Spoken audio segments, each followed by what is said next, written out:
Personas en Cámara tiene el enorme placer de recibir hoy al señor representante Carlos Varela. Carlos, ¿qué tal? ¿Cómo te va? Un gusto estar acá contigo. Muchas gracias.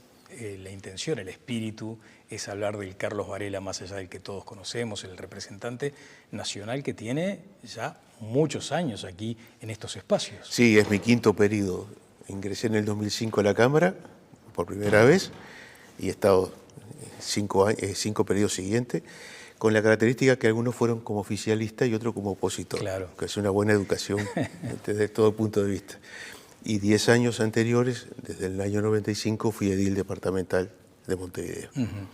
Quienes te han conocido y reconocido en tu tarea parlamentaria advierten que uno de tus principales rasgos es el entendimiento, el saber escuchar, el tratar de conciliar, aún defendiendo posiciones contrapuestas, no ir directamente al enfrentamiento per se.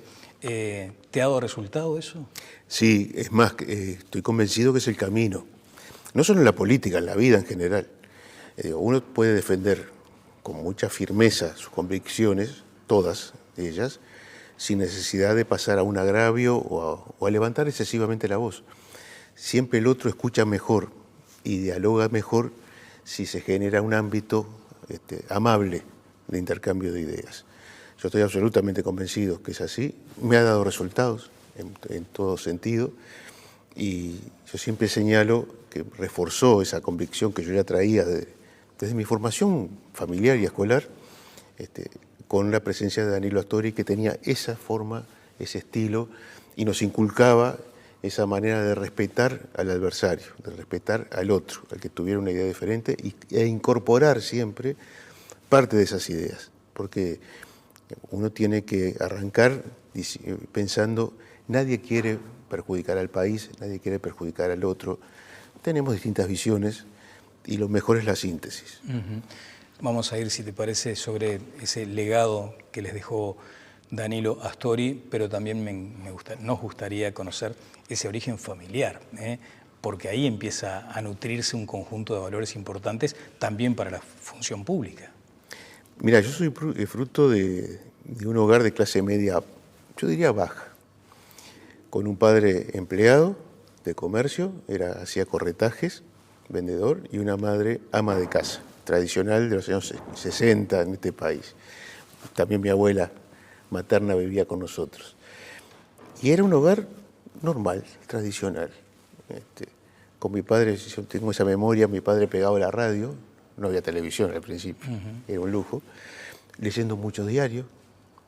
Yo siempre digo que tal vez mi vocación política viene de ahí, de leer, aún de chico, de leer mucho diario en la noche, en la mañana, escuchar informativos, escuchar cosas que uno va incorporando con naturalidad y va encontrando como un camino de interés en determinadas cosas. Yo me recuerdo niño mirando los diarios, obviamente las historietas, pero también las noticias, por ejemplo, del Parlamento, donde había cronistas extraordinarios, claro, parlamentarios. Sí. Y aparte era la forma de seguir lo que pasaba en la política uruguaya. Las caricaturas políticas me interesaban mucho, las de Pelo Duro, por ejemplo, que después con el tiempo las fui rescatando en revistas que encontraba en las ferias. Y una madre muy pegada a nosotros, a mi hermana y a mí, con el seguimiento de los deberes escolares, con la preocupación de la vida diaria. Y un hogar de diálogo, Un padre que nunca vi enojarse, tenía así una actitud muy seria, pero nunca nos levantó la voz, nunca nos recriminó más allá de lo normal. Y un entorno vecinal y familiar, yo soy del barrio Cordón, un entorno vecinal que ahora es irrecuperable, lamentablemente, donde todos nos cuidábamos y todos convivíamos. Entonces como que se fue generando esa naturalidad de convivir, claro, claro, de compartir un espacio. Carlos, y eso me lleva a preguntarte si no es, digamos, difícil asumir que el tender puentes hoy es la excepción. Primero, ¿lo ves así? Porque tal vez tengas otra percepción. El trabajo en la Cámara muchas veces refleja otra cosa que ese barro en el que muchas veces se ingresa. Pero ¿consideras efectivamente que ese tono para el diálogo es una excepción y no la regla? No, a ver, en la Cámara de Diputados, que es lo que uno conoce más, la excepción es lo otro, es el barro. es el no diálogo, el no tender puentes. En general hay una tendencia al diálogo. Por supuesto, hay sí, quienes en asumen, el imaginario está hay quienes que asumen, se pelean todo el pero tiempo. ¿cuál es el problema? Y tú sos periodista y lo vas a saber, lo vas a entender. Hace más ruido, más prensa, más notoriedad el que grita que el que habla bajito. Pero acá normalmente dialogar, encontrar caminos de encuentro, por supuesto cada uno desde su trinchera, es la norma, no la excepción. Y yo creo que todos vemos en nuestras filas, y hablo de todas las filas para no mencionar a nadie específicamente, no vemos con buenos ojos a aquellos que apuntan a otra cosa. El Uruguay no es un país de grietas, es un país de cercanías. Allá cada uno hará su juego, pero yo no comparto aquellos que, para fortalecer una idea política, voy a usar un término bien popular, enchastran al adversario. Claro, no es necesario. Claro. Y vos advertís que no es un país de grietas, pero que no va camino a eso. Sí, lamentablemente sí. Y por eso hay que tener precauciones y hay que tomar medidas y hay que poner frenos. Porque a veces, y ahí está el problema hoy de los medios, sobre todo de las redes, generan más notoriedad el que apunta a la grieta que el que apunta al diálogo. Entonces hay que tener mucha convicción, sobre todo en la vida política, para no adquirir notoriedad a partir de lo que uno no cree y de lo que uno no actúa. Y yo diría casi intentar aislar a aquellos que no entienden que a veces un éxito coyuntural, temporal, una notoriedad que puede durar un tiempo, termina perjudicando al sistema político todo. Y cuando el sistema político todo se perjudica o la gente lo visualiza como algo negativo, ya sabemos lo que ocurre. Claro, claro. Con cierta esquizofrenia en las redes. Sí. ¿Cómo apartarse de eso a la hora de legislar? Porque siempre algo de lo que está ocurriendo allí te llega. Y me pregunto, también la consulta naturalmente es para ti, ¿no hay como una tentación de decir, esto es lo que me está pidiendo esa tribuna y legislar un poco o tomar posiciones en función de eso? Sí, hasta que entendés que lo que está allí es una parte de la sociedad, no es en la sociedad toda. Uno se tienta a partir de lo que ve en las redes, pensar que ese es el pensamiento colectivo y es lo que toda la sociedad está reclamando. Y cuando entras a profundizar, yo lo hago, y a seguir determinadas opiniones, ves que es un grupo legítimo y que hay que escuchar también porque es parte de nuestra sociedad, pero no representa el todo. Entonces, cuidado con manejarnos o legislar o hacer política o llevar otras conductas a partir de lo que escuchamos en las redes o lo que nos dicen las redes. Hay que escuchar al resto de la sociedad. Mira, yo te voy a contar una anécdota. Danilo muchas veces me preguntaba qué opinaba sobre determinados temas. Generalmente eran temas complicados con la interna del Frente Amplio, alguna cosa así. Y yo le decía, mira, yo te voy a decir lo que opina mi madre. Entonces me miraba como diciendo, ¿cómo lo que opina mi madre? Tu madre. Digo, mi madre vota al Frente Amplio, no va nunca a un comité de base, no participa en actividad política, sale a la vereda, barre y conversa con las vecinas. Eso es lo que dice el mi barrio. Tomalo o no lo tomalo. Nosotros vivimos en un micromundo, Daniel, a veces, que no siempre tiene contacto con la realidad. Y creemos que lo que nos pasa, o que pasa acá, o en nuestros partidos políticos, claro, es todo lo que pasa en el mundo. Y no es así. Totalmente. Pero fíjate, no sé a cuánto estaremos del cordón acá, que 5 minutos. 5 minutos, más o menos. Máximo, 10, ponele ahora con el tránsito, ¿no? ¿Cómo haces para no perder contacto con ese cordón de tus orígenes o con otras cantidad enorme de zonas, regiones, con la gente, cuando te involucras en este micromundo que parece aislar? Porque allí también está esa afirmación, muchas veces legítima, de que el político llega y después se aleja, se distancia. El propio Frente Amplio tuvo ese problema, ¿no? Mirá, cuando yo siempre fui militante político desde el año 71, está claro. Sin soñar jamás que algún día sería diputado o alguna cosa de esta. Nunca pensé esto. La vida me llevó a este camino, por distintas circunstancias. En aquel momento yo criticaba mucho a los diputados, senadores, dirigentes políticos que se aislaban, hasta que fui diputado. Primero edil, después diputado. Y acá entras en una lógica de trabajo que te termina metiendo para adentro, si no tenés una conducta y no tenés una actitud de salir. Porque aparte hay otro problema. Cuando yo era chico, el cordón representaba la ciudad. Hoy de ninguna manera. Hoy si vas al cordón, no tiene nada que ver que si vas al Casaballe. Claro. Es otro mundo, es hasta otro lenguaje. Ni te digo barrios más está alejados, y ni te digo el interior. Entonces hay un esfuerzo, debemos hacer un esfuerzo enorme de encontrar la racionalidad entre el trabajo que hemos asumido y la responsabilidad que hemos asumido, porque esto hay que hacerlo, esto es un trabajo que hay que cumplir con las sesiones, con las comisiones, con el estudio de la enorme cantidad de documentación que tú sabes que tenemos a nuestra disposición, y estar pisando la tierra para no perder la realidad de lo que la gente que sale a barrer la vereda piensa de lo que pasa en el mundo. Exacto. Si debieras identificar una contribución a tu trayectoria política de Astori, ¿cuál sería? Primero, la rigurosidad en el análisis, el estudiar, el conocer a fondo. Siempre decía, para transformar una realidad hay que conocerla. Lo segundo, el coraje para defender las ideas a cualquier costo. Y él pagó un costo muy alto político por sostener sus convicciones, profundamente frente amplista. Que es un poco contradictorio, o sea, avanzar sobre aspectos que de pronto te puedan restar caudal electoral. Sí, pero él estaba convencido de que ese era el camino.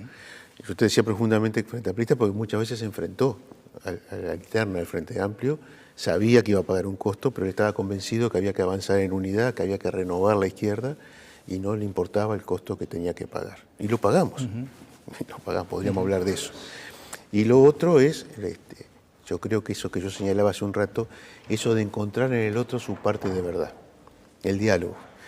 Y el cuarto aspecto que para mí es fundamental, yo creo que de ahí hay una gran orfandad en el Uruguay, Danilo era un estadista.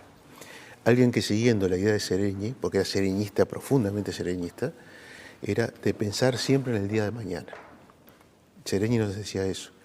Cuando hagan algo, piensen en el día de mañana, o sea, las consecuencias, no solo en el acto, sino lo que pueda suceder a partir del hacer o no hacer determinadas cosas. Carlos, se acusa muchas veces al sistema político en su conjunto y a los legisladores en particular en estar un poco enfermos de cortoplacismo. Sí.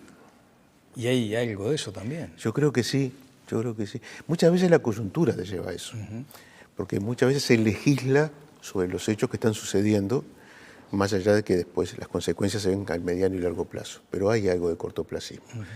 Pero también está faltando esto, la visión de largo plazo, las luces largas, como se dice, la idea del país, no del periodo de gobierno, que por supuesto hay que asumirlo y hay que resolver los problemas, sino de lo que deberían ser políticas de Estado. Pensar el Uruguay en los próximos 20, 30 años, en un mundo que aparte cambia todos los días, ¿no? Claro. Entonces es fundamental esa línea estratégica tenerla definida. Hoy mencionabas que tal vez la gente tenga una idea equivocada de lo que es el tono, el talante del debate aquí en el Parlamento, creen que todos están peleados con todos y sin embargo después en la acción cotidiana hay como muchos canales para mantener ese diálogo bien republicano y bien cívico, ¿no? También existe la sospecha de que los legisladores o no están suficientemente preparados para legislar sobre los temas que abarcan, o no profundizan, no buscan la ayuda, no tienen esa valentía de decir, de esto no entiendo mucho, quiero saber más. ¿Notás que se ha precarizado el trabajo parlamentario? Se ha modificado. Ajá. A ver, de aquel parlamento de doctores, fundamentalmente de doctores, que mucha gente reivindica, yo soy de los que leo las actas viejas y era bueno, pero tampoco era como el Uruguay, Suiza de América, que todo el mundo dice que tampoco era tan así, pero bueno. A un parlamento que yo creo que es más democrático, mucho más democrático, donde accede gente de distintos orígenes. Eso tiene sus beneficios, tiene sus riesgos. Yo te voy a dar mi caso. Yo no soy profesional ni soy experto en nada. Soy un trabajador, alguien que se preocupa por estudiar, por profundizar y por generar un equipo que me respalde. Porque el legislador, tú lo sabes bien, el diputado, el senador, legisla sobre una innumerable cantidad de cosas que es imprescindible. Salvo que sea un enciclopedista, no puede saber de todo. Lo que hay que tener es la responsabilidad de profundizar en aquellos temas que nos toca protagonizar. Y ahí ya corre cada uno con su responsabilidad, si asume o no el cargo tal como lo debe hacer. Pero hoy tenemos instrumentos para acceder a una cantidad de información que antes no se podía acceder. Entonces creo que tenemos la posibilidad de trabajar bien. El Parlamento trabaja bien, el Parlamento uruguayo trabaja muy bien. ¿Dónde fundamentas eso? Porque también... En comparación con Sí. otros parlamentarios. A ver. Yo integro el Parlatino. Sí. Y vamos delegaciones uruguayas. Afortunadamente nosotros tenemos un criterio que cada delegación que sale al exterior es multipartidaria, es representativa del sistema político uruguayo en la mayor posibilidad posible. Y confrontamos, dialogamos con parlamentarios de otros países. Y te puedo asegurar que Uruguay, en cualquier ámbito internacional que integra, en el caso del Parlamento uruguayo, el Parlatino, el Parlasur y la Unión Internacional Parlamentaria, se caracteriza por la seriedad de cómo encara el trabajo y por las propuestas concretas que lleva. Y muchas veces recibimos la admiración y la sorpresa de otros parlamentarios. ¿Sabes? Lo primero que se sorprenden, que vamos todos unidos. Las delegaciones uruguayas salen de acá del país, frente amplistas, blancos, colorados, y a partir de allí somos Uruguay. No pasa con ningún otro país. Claro, claro. Entonces hay una conducta, una actitud que a veces no somos capaces de transmitir a nuestro pueblo, que piensan que acá no hacemos nada, donde hay mucho trabajo atrás de cada proyecto, de cada propuesta que se estudie. ¿Sos defensor de la diplomacia parlamentaria? Sí, absolutamente. Mirá, ¿por qué? Porque complementa la diplomacia oficial. Muchas veces lo que las cancillerías no pueden resolver, porque tienen sus límites, se resuelve en esto que hablábamos hoy, en el diálogo, en el encuentro.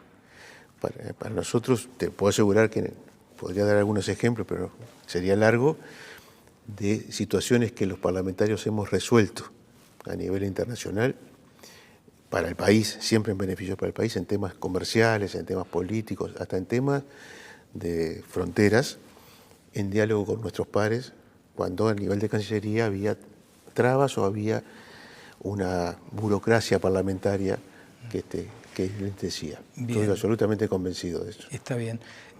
Carlos, casi en el cierre, se plantean las distintas velocidades. Tenemos una ciudadanía cada vez más urgida para que se le resuelvan los problemas, cada vez más ansiosa, más impaciente. Y después están los tiempos que le lleva al sistema político debatir, discutir los asuntos. ¿Hay algo para mejorar allí? Sí, pero con una dificultad. Yo entiendo, porque aparte soy vecino, yo no vivo aislado de nadie, vivo en mi barrio toda la vida, con la gente que conozco toda la vida, y sé sus problemas, que muchos los sufro yo también, directamente. Y hay cosas que no pueden esperar, yo entiendo que hay cosas que no pueden esperar. Ahora, el sistema parlamentario tiene su lógica. A veces se dice, ¿cómo se demoró tanto en aprobar una ley? Bueno, pero lo que la gente no sabe es que recibimos 50 delegaciones para escuchar todas las voces sobre determinada norma, porque así debe funcionar esto. Uno podría legislar rápidamente sobre algunas cosas, ahora sin escuchar a la gente, sin escuchar a la sociedad, sin que vengan y nos digan esto está mal, se nos sugiere esto. Entonces a veces es difícil compatibilizar nuestro trabajo con las urgencias. Claro, ahí tenemos también que optar, ¿verdad? ¿Cuáles son las necesidades hoy de la gente? Lo que dice la gente, seguridad. Hoy hay problemas de trabajo, las nuevas tecnologías están empezando a desplazar una cantidad enorme de gente y van a seguir desplazando gente. Eso implica una fragilidad social impresionante. Tenemos problemas medioambientales, cada vez van a ser más graves si no tomamos medidas. Eso es ahora. Eso es ahora. Hay que legislar para eso. Se pueden tomar medidas administrativas, se pueden tomar decisiones a partir del Poder Ejecutivo, pero en realidad, si tú no generas un marco legal, un mediano y largo plazo, tal vez lo inmediato fracase en el mediano plazo. Compatibilizar eso y sobre todo que la gente entienda cómo funciona este sistema es fundamental. Siempre se puede mejorar. Y vuelvo a lo que decía hace un rato, hoy tenemos herramientas que antes no existían, que hay que saber cómo establecer su uso dentro de modificaciones que seguramente tengamos que hacer normativas del funcionamiento parlamentario. Un asterisco sobre eso. ¿Cuáles son aquellas normativas vinculadas al funcionamiento parlamentario que ya pertenecen a otra época y que hay que actualizar? Yo veo que hay algunos aspectos del reglamento de Cámara que creo que se pueden modernizar. Hay como cierta liturgia parlamentaria que se repite. semana a semana que yo creo que podemos modificar. Ahora, es bravo, ¿eh? Yo alguna vez ocupé la presidencia Claro. coyunturalmente y te ponen el papelito para que leas la frase textual, tal como tiene que decirse. Totalmente. Pero ojo, también eso a veces da garantías desde el punto de vista institucional. Cuidado también con modificar cosas que nos quiten garantías o nos quiten certezas jurídicas. Hay que saber compatibilizar la necesidad de los cambios, la modernización, con determinadas, voy a poner entre comillas, tradiciones que tienen sentido. Claro. Y además todos surfeando ese tsunami de la innovación tecnológica montados en una cucharita para helado prácticamente, ¿no? Sí. Pero también los parlamentos tienen que atender esta situación, entender de ellas y entender la urgencia de regular. ¿Cuál es tu opinión respecto a la regulación o a darle un marco? ¿O de pronto no hay necesidad de regular absolutamente nada? ¿Cómo se incorpora? Sé que es una pregunta larga y de pronto para seguir hablándola más adelante, pero ¿cómo se incorpora el concepto de la ética aplicada a la función pública en el marco de estas cuestiones de la innovación, de la inteligencia artificial? Primera cosa, tenemos un enorme desafío. Yo no estoy en contra de las innovaciones tecnológicas ni de la inteligencia artificial. Es una gran oportunidad y es una extraordinaria amenaza. Desde todo punto de vista. ¿Lo ves así como una extraordinaria amenaza? No solo para el mundo del trabajo, para la naturaleza humana, para nuestra propia vida. Bien aplicada puede ser formidable. Y de hecho hay aplicaciones ya que existen que nos facilitan desde todo punto, hasta la salud, este aspecto. Pero también es una amenaza, porque no la manejamos nosotros. Nosotros la aplicamos, pero no la manejamos nosotros, vienen de otros lados. Entonces, cuidado, estamos ante un mundo que nos desafía en circunstancias que ni siquiera imaginábamos, yo te digo, 10 años atrás. ¿Y los parlamentos tienen que entender ese asunto y regularlo? Mira, nosotros ahora como de Uruguay, en el Parlatino, planteamos, que está la mayoría de América Latina de espalda, hay que empezar a analizar los nuevos parlamentos. Los parlamentos necesariamente se van a tener que modificar, van a tener que actualizarse, pero cuidado, por eso yo te hablaba de las tradiciones también. Claro. Cuidado con la tentación de modernizarnos de tal manera de perder algunas lógicas que tienen sentido. Pero ahí está, a ver, ahí es un mundo que yo no puedo imaginar que va a pasar dentro de 5 años.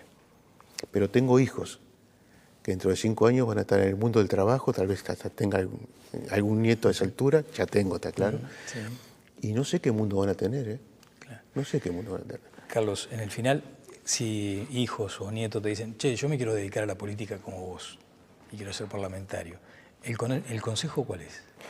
Mira, yo no sé por qué soy parlamentario, las circunstancias me llevaron a esto, yo nunca busqué ser parlamentario, pero sí creo en la política, creo que es una profesión, primero es una actitud, es una forma de vivir, una forma de militar, pero si te profesionalizás, porque la vida te dio un cargo, una responsabilidad, es extraordinariamente positiva si uno la asume de esa manera. Claro. Como cualquier cosa, como un martillo, que tú puedes usarlo para hacer una herramienta o una casa o destruir una pared. La política es igual. Si la aplicás correctamente, con honestidad, con un espíritu, yo diría, solidario, es formidable. También la puedes usar para todo lo contrario. Diputado Carlos Varela, ha sido muy amable, ¿eh? Muchas gracias.